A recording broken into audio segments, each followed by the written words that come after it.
tapi profesi utamanya sebenarnya sekarang ini ustadz, berdakwah di berbagai macam titik-titik di Indonesia.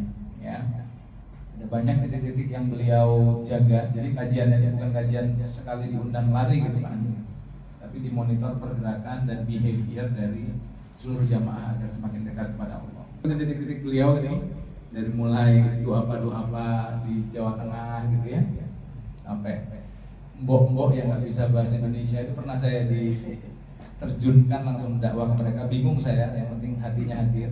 Sampai beliau ke berbagai macam kota di Pati, Surabaya, Jawa Tengah, Jakarta juga. Nah, beliau ini seorang ustadz tapi juga behavior terapis juga. Jadi kalau seorang itu mengalami sesuatu yang kok sulit dirubah behavior kita, nah ini beliau masternya kira-kira gitu ya. Terapis hati berarti ya? Hah? Terapis hati ya? Nah ya, hati pokoknya yang akan dikulik-kulik. Jadi Bapak-bapak sekalian, ini sesi santai, bukan hanya satu arah ya, diskusi kita, supaya kita, saya juga pengen belajar ke Pak Bambang. Nanti mungkin ada juga teman saya satu pengusaha yang datang dari Bandung pengen belajar sama beliau, mungkin nanti numpang lagi berjalan dari Bandung. Begitu Pak Bambang, langsung saja. Ini bapak-bapak komplek kita dari profilnya beda-beda nih, Pak Bambang pengusaha, ada yang kapten kapal, ada yang karyawan. Insya Allah mudah-mudahan jadi top boleh, boleh asal Jamil Grok. Saya pria panggilan ya kayak Mas Ari, memberikan training, coaching, terapi di berbagai company, keluar masuk kemana-mana lah, jarum seperti jalan di rumah suka pergi. Yang sisi lain saya mendedikasikan diri saya untuk sharing di wilayah keagamaan. Saya mendalami perilaku, maka saya menambahkan diri jadi behavior terapis. Jadi saya nggak tahu ya kalau di sini saya kekayaan saya bilang behavior dan perilaku. Jadi bicara perilaku bagus, saya ini paling ahli, paling pakar, paling pintar, paling expert. Se-RT 7, RW 4, Kelurahan Tambaci, Kecamatan Kalian, Kota Semarang. Jadi satu RT paling pintar karena yang belajar itu cuma saya. Jangan tanya ibu yang lain akan goblok ya. Alhamdulillah Bapak yang saya hormati, malam kita akan sharing yang ringan-ringan yang berat. Kita aklamasi dulu, yang ringan yang berat. Enteng-enteng dulu Pak. Enteng-enteng dulu ya. Pemanasan dulu. Pemanasan dulu. Iya. Oh, sepakat ya? Karena yang berat saya juga nggak bisa soalnya. Ya, tapi kalau pengennya berat ya, sangat berusaha untuk berat lah gitu ya. Mungkin malam ini saya akan sharing Ibu ya tentang personality lah, tentang sang diri. Jadi judulnya berarti keren-keren ini apa ya? Meniti jalan-jalan Tuhan, bukan jalan-jalan ego. Wah, itu Pak, judul kerennya. Meniti jalan-jalan Tuhan, bukan jalan-jalan ego. Ya, jadi besok mati pasti kita ingin hidup kita ini bahagia di dunia dan di akhirat, betul Pak ya? Betul ya? Kita pengen hidup kita selaras, di dunia itu seneng, selaras dengan jalan-jalan gitu. Nanti di akhirat pun kita bahagia di sana sesuai doa kita yang satu. Nah, Pak Salman itu kebetulan tadi salah satu pekerjaan saya ini berikan training, coaching, consulting, mentoring, terapi. Yang paling dominan terapi Pak. Saya di ruangan, saya banyak bekerja di ruangan sempit, clinical terapi, ruangan sempit, terdengar suara asing. Jadi di situ mendengar gemuruh suara banyak orang. Saya berdoa bahwa Bapak tidak akan masuk di ruang terapi saya. Kenapa? Bayar soalnya. Bukan masalah bayarnya, enggak, duitnya banyak ya. Bukan itu ya, tetapi pasien ketemu di ruangan saya dengan orang yang bermasalah ya. Yang masalahnya luar biasa. Jadi saya bertemu dengan para pengusaha, para pimpinan perusahaan, para pimpinan jabatan tinggi, TNI, Polri dan sebagainya di ruang kecil itu. Nah, semakin ke belakang Bapak Sarmati, semakin saya punya catatan. Semakin ke belakang, semakin punya catatan bahwa ternyata ketika hidup kita tidak sejalan dengan perintah-perintah Allah, berat lebih baik, susah gitu, menderita. Itu kesimpulan saya. Kesimpulan saya. Bapak Sarmati, baru saja mohon maaf, saya datang mendapat klien di Mas Ari. Dia berkantor di Senayan alias di anggota DPR pusat. Luar biasa Bapak, dulu ini seorang dosen. Bahkan dosen di Perguruan Tinggi Agama Islam Negeri. Inisialnya iya, sekarang Win. Oke, dulu ketika zaman reformasi, Bapak dia ini wah tokoh pergerakan zaman itu kan ketika masih mau euforia politik ya, sampai beliau menjadi salah satu penggerak di partai yang berlabel Islam lah. Gitu. Wah dengan semua takbir, oke. Singkat cerita sampai dia menjadi pimpinan wilayah provinsi di Jawa Tengah. Bahkan mengatakan beliau Senayan yang akan sampai 2 kali masa jabatan terakhir jadi DPD. Jadi berarti di Senayan ini 3 periode. Bisa sukses, sukses keren, wah dikenal di mana-mana. Oke. Tapi siapa ngira ada ruang-ruang gelap dalam dirinya, ruang-ruang gelap. Itulah saya amanah untuk membantu beliau. Jadi memang singkat cerita sang orang ini saya nggak bersebut namanya Bapak karena ada di perdukunan ini. Ternyata di sisi gelapnya apa Bapak? Ya sesuatu dia mengalami sebuah perilaku yang sangat berbeda dengan awalnya yang 100% di luar Islami dalam tanda kutip luar Islami. Dia menggerakkan partai Islam yang setiap saat bicara kafir gitu. Tetapi endingnya justru sangat mengerikan. Kenapa? Antara lain dia ya, kena penyakitnya. Penyakit itu bukan penyakit diabetes, bukan kolesterol, tapi sifilis dan raja singa. Kita tahu dampak dari hubungan yang nggak benar. Ini masya Allah kayak nggak habis pikir sosok yang itu. Nah, itu satu contoh Bapak ya. Jadi ternyata salim dalam kutip salim. Siapapun jika tidak hati-hati bisa terpeleset dan bicara keterpelesetan ini udah banyak kisah-kisah yang saya catat ya, belum lagi soal mengalami cara-cara syirik loh banyak loh Pak, ya sholat ya haji tapi juga ke dukun gitu. Betul ya, beli entong itu apa entong Pak ya, untuk nasi itu 2 juta, entong 2 juta padahal di pasar sini mungkin 10.000 tadi, luar biasa. Nah, kok bisa nah? Agaknya oleh itu kok bisa ya? Agaknya penting kita bicara tentang ego. Jadi malam ini saya akan tentang ego. Oke, mungkin bahasa kayak ego personality. Nah, kalau saya mati ternyata dalam diri kita itu ada bagian-bagian diri. Kita punya bagian-bagian diri. 4.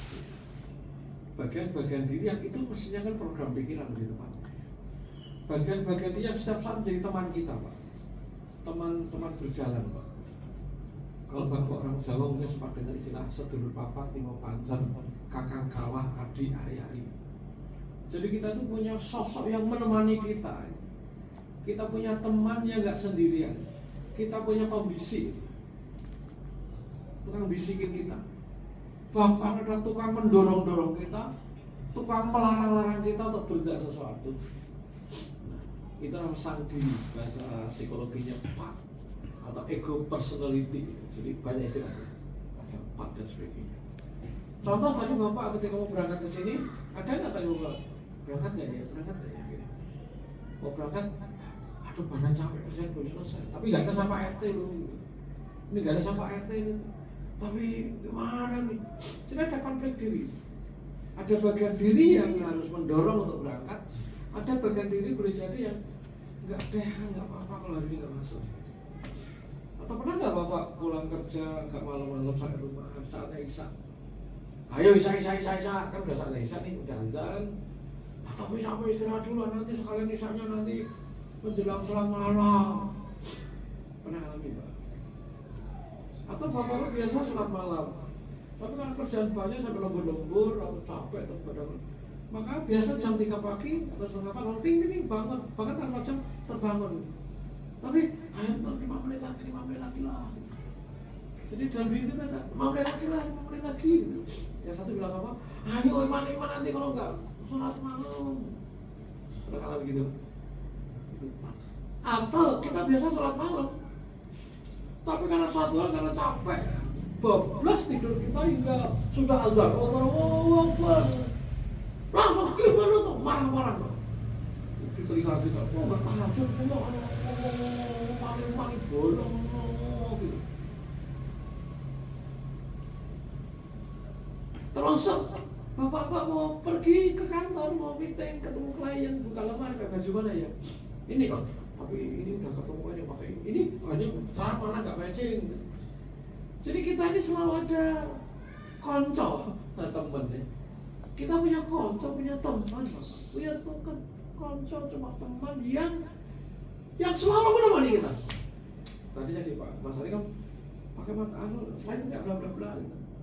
Tadi saya ada konflik diri bukan? Oke, kan sudah sampai materi kayak gini. Tapi kan begitu kan udah siapkan materi Pak. Mas Ari kok pakai laptop Mas Ari? Tapi pakai enggak? Saya bilang kan apalagi kan dengan Mas ini baru pertama Bang, santai-santai dulu gitu kan. Jadi ketika saya mau tak kirim materi ke Mas Ari, teringat ini perdana saya ditunjuk jadi CEO gitu. Jadi CEO pengajian RT gitu. Oke. Yang ringan-ringan dulu. Jadi saya pun tadi ketika mau di sini pakai materi nggak ya, materi kita maksud tadi. Dan itu pun gitu Pak. Jadi kita ini Bapak selalu mengalami konflik. Kalau tidak konflik, ada pembisik kita Pak. Nah itu namanya Pernah nggak Pak kita lagi santai-santai habis makan gitu kan? Atau pas tadi kita makan gitu habis makan kenyang. Tapi begitu di depan mie tadi kelihatan masaknya itu, misalnya langsung jadi pengen gitu. Atau kita di bandara ya habis makan tapi begitu ada roti boy gitu kan, langsung pengen ngerasain itu ego. Jadi ternyata bahwa Sarwati kita ini punya sang pendorong, sang penggerak mendrive tindakan-tindakan kita Pak. Bahkan dia mensabot langkah-langkah kita, mensabotase. Contoh ada nggak di antara Bapak yang pengen sekali bisa olahraga?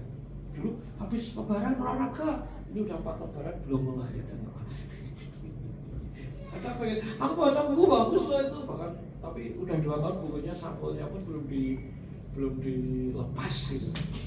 Jadi Bapak ternyata di luar kesadaran banyak orang kita ini punya partner, punya teman-teman Bapak ya, punya teman-teman yang menemani kita. Punya teman-teman yang menemani kita Bapak, itu nama ego. Kita punya teman, punya bolo yang menemani kita Bapak. Maka boleh saya ibaratkan kita ini ibarat idealnya seperti ADMS itu, sang konduktor. Sang ADMS itu kan mimpin orkestra, mengorkestrasi semua pemain musik kan, dari berbagai musik juga, mendirijeni, itu agar nyanyiannya indah. Manusia juga begitu Pak. Jika tidak hati-hati nanti banyak kehidupan kita sebagian hanya diisi nafsu aja Pak. Apa itu nafsu? Dorongan terhadap sesuatu. Ya itu ego tadi Pak. Ada nggak di antara kita berjam-jam cuma scroll HP. Padahal sebenarnya kita juga bisa ngaji loh, murotal, nonton YouTube, pembelajaran agama atau sesuatu yang penting ini. Tapi belajar kita sekian waktu itu lewat hanya untuk ngajar itu. Belajar kan gitu. Jadi hati-hati Bapak, kita ini punya konco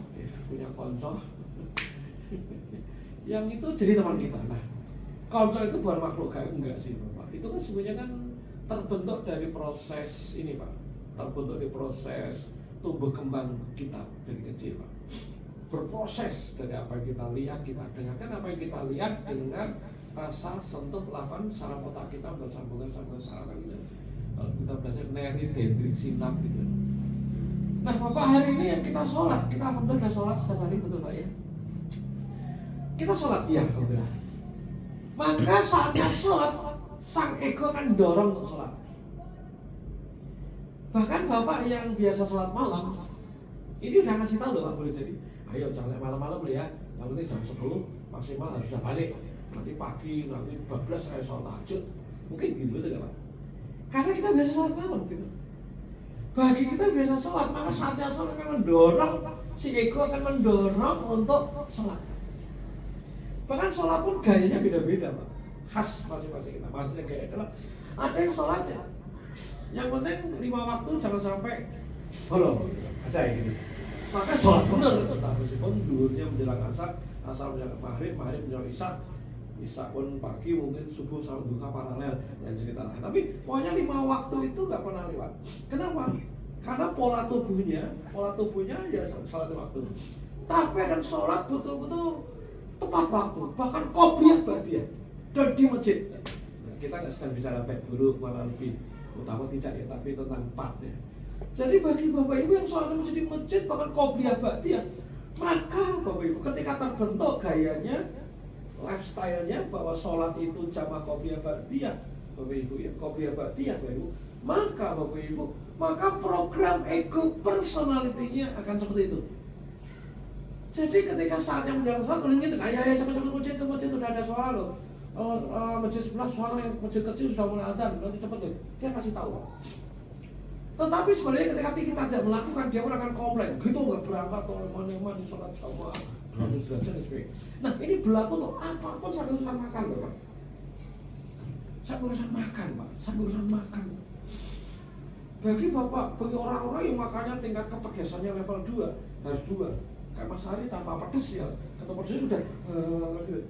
Tapi yang biasa pedes di level 2, kalau nggak pedes itu rasanya ada yang kurang. Jadi besar mati ini kita punya elemen-elemen, punya gaya hidup yang itu setelah jadi kebiasaan kita. Itu ada bagian diri kita akan ngunci agar itu selalu di titik equilibrium, di titik keseimbangan, harus selalu gitu. Ini luar biasa Bapak. Bagi yang masuk kantor biasa disiplin, telat 5 menit udah nggak enak. Tapi yang biasa telatan, tukang telat, kalau nggak telat nggak abal, betul ya. Jadi seperti itu Pak. Oh, Mas Agung, Mas Agung, lagi di sini Mas. Sini. Asik. Lanjut. Terima kasih. Jadi Mas Agung di sini didorong ego. Jadi kita, dari Bandung.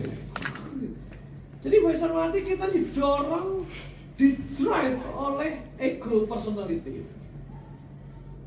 Didorong. Nah, ego tadi terbentuk karena proses tumbuh kembang kita. Alhamdulillah, mungkin kali dan alhamdulillah kita tidak di situ. Bagi orang yang biasa ngedrak, maka ngedrak menjadi kebiasaan. Kalau nggak ngedrak, tubuh akan berontak. Bagi orang yang biasa dengan dunia malam, bukan lembur malam, di dunia malam dia maka Bapak tubuhnya akan mengharuskan, mengkudukan seperti itu.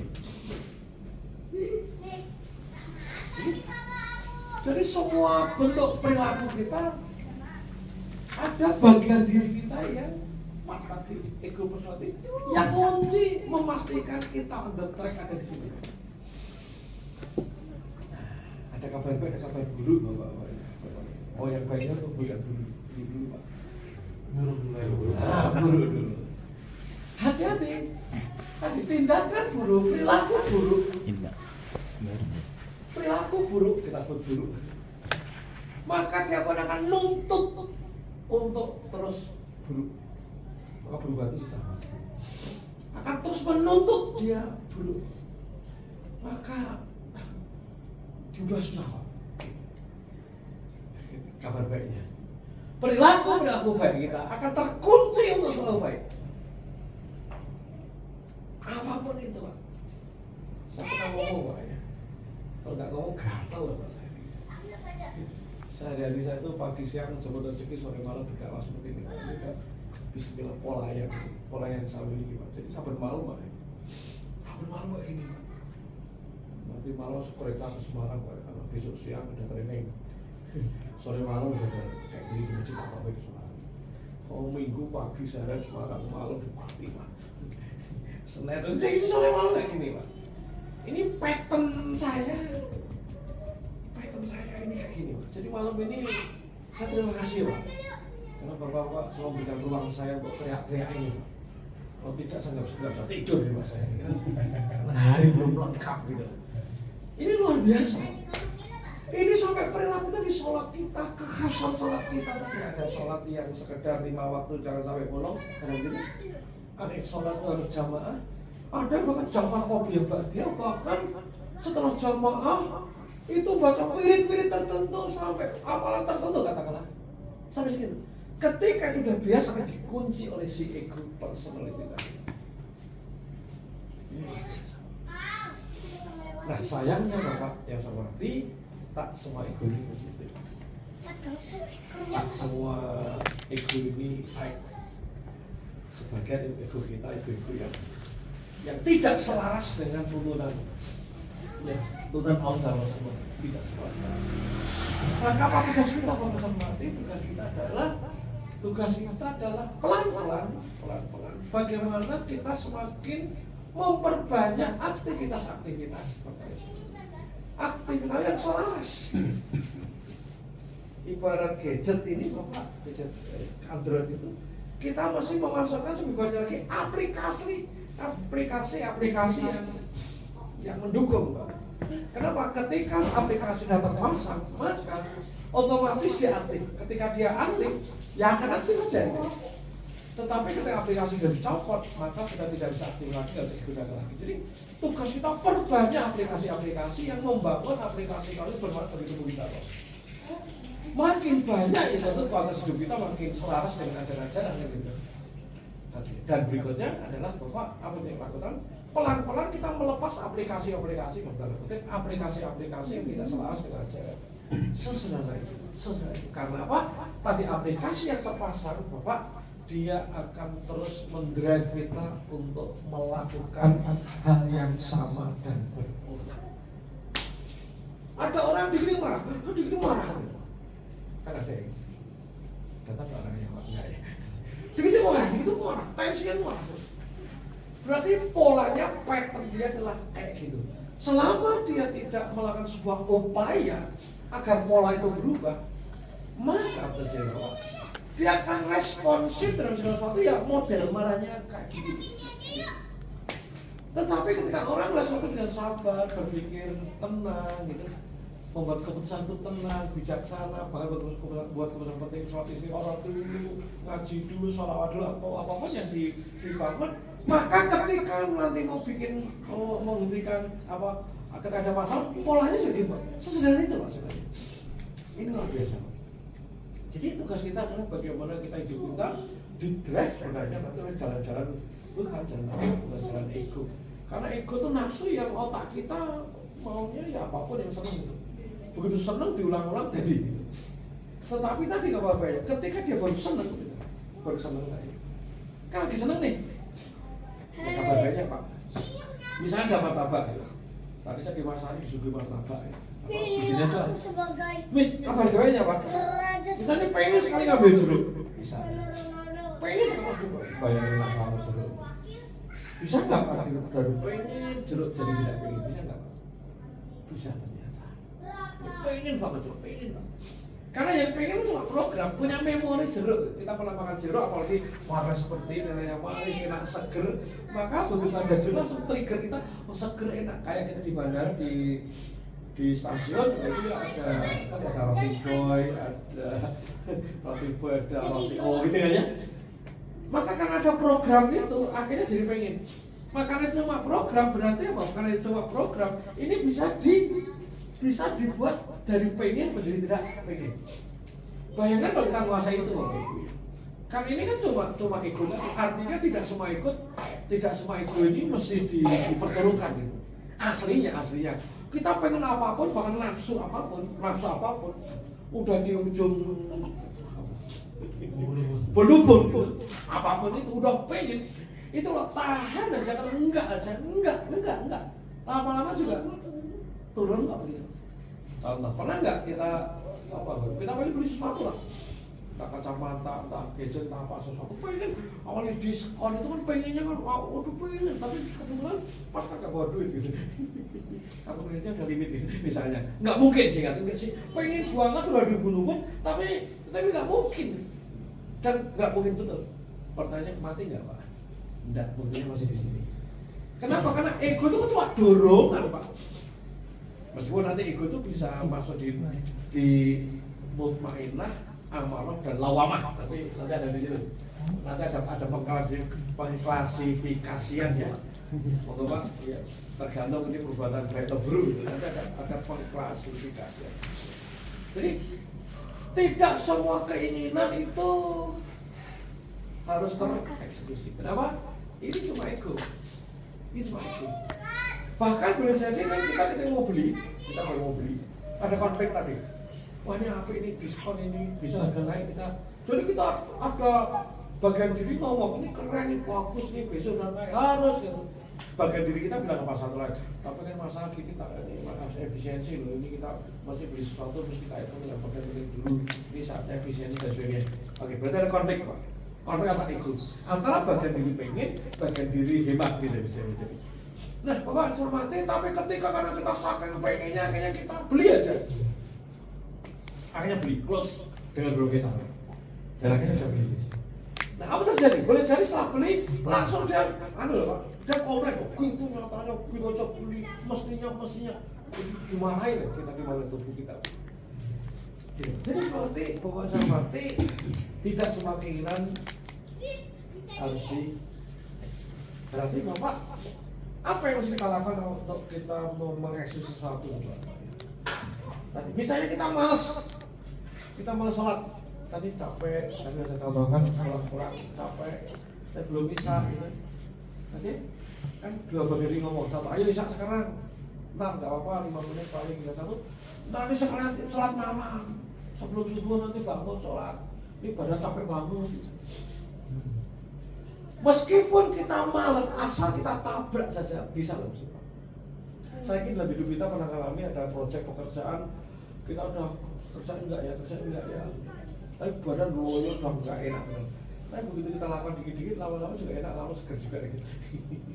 Gitu. Jadi oleh karena itu saya hormati kembali ke awal tadi cerita, agaknya kita perlu seperti konduktor orkestra kayak ADMS tadi. Dalam diri kita ada ribuan ego Pak, tugas kita mencelaskan. Nah, makin mencelaskan dengan ajaran, makin mencelaskan dengan berita Allah dan Rasulullah, maka insya Allah hidup kita akan tambah enak. Kayak ngaji seperti ini, enak nggak Pak?